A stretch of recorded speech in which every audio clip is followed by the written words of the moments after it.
knows Hawkeye as a saint. That movie with Jimmy Stewart called It's a Wonderful Life, A Wonderful World. Hawkeye is like the old angel Charlie. Hawkeye helps everybody out. He don't care whether you high, low, you care whether you got it or you don't got it. If you're looking for information, Hawkeye give it to you. Where do you find Hawkeye? Well, now Hawkeye had to move out of this area. He moved all the way up to Vermont and Hollywood Boulevard, up near the recycle. He's over there by one of the churches. He was down here by the Church of the Nazarene Shepherd at El Centro and Santa Monica. He was when my wheelchair wheel broke and I couldn't move and I had to sit over on Santa Monica behind the little Elephant Theater, the little Equity House. It took Hawkeye only 3 days, but he wouldn't found me another wheelchair. You know, Hawkeye, people who know Hawkeye is a saint.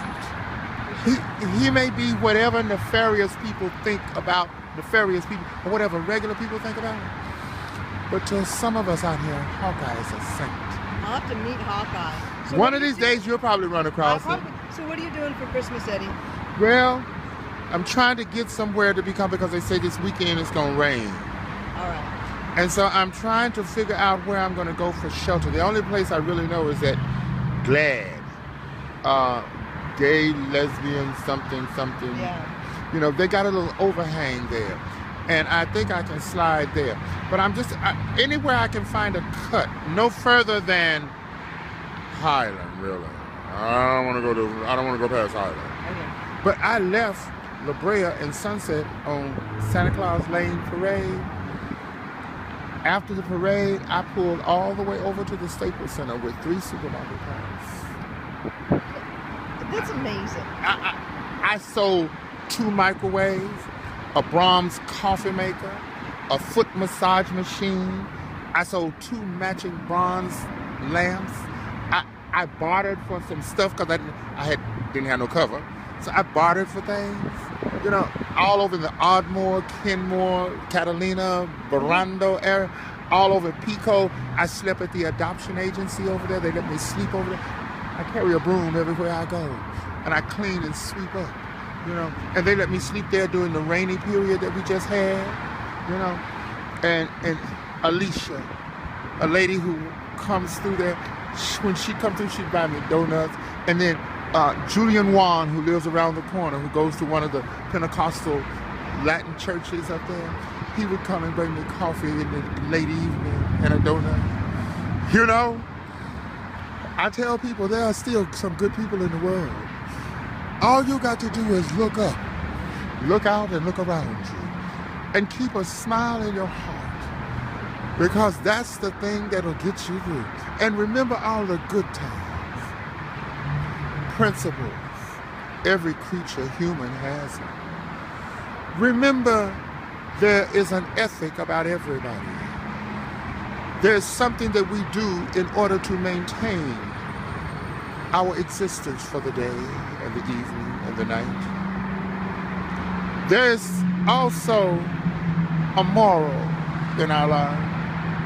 Yeah, mama and daddy, auntie and uncle, and grandpa and mom, they instilled these things because that's what they lived by. And they tried to be the shining example. And some of us learned it and some of us didn't. What's the moral, Eddie? The moral is looking toward virtue. And virtuousness is one of the great 7 optimals. It is something that one will not do at the cost of life to themselves or loved ones. They bring your mother in, strip her of her clothes, hang her upside down and oppress her with a finest Constantine cat of 9 tails. Says we'll beat her to death. You see that barnyard fodder there that Campbell just dropped? Get down on your hands and knees and eat it. And you look up at Mama and you say these words. Mama, I know you love me. And believe me, truly, I do love you, have always. I know the things that you told me not to do that I did do, and the things that I did do that I shouldn't have done. Well, I've heard you all say that every parent knows when a child is in need. When a child has toil and trouble about their spirit and their soul. Mama, I know that you believe in something beyond here, up there, and that you lived, and that you're going there. Mama, I ain't gonna get there necessarily, but I don't mind the suffering that I'll have to do for what I did not do and what I did do. But when you get there, can you whisper a small word so that my suffering isn't so great? I don't mind, but not so great. And I'm going to look at that, and Mama, I'm going to say, you know what? I'm not going to do that.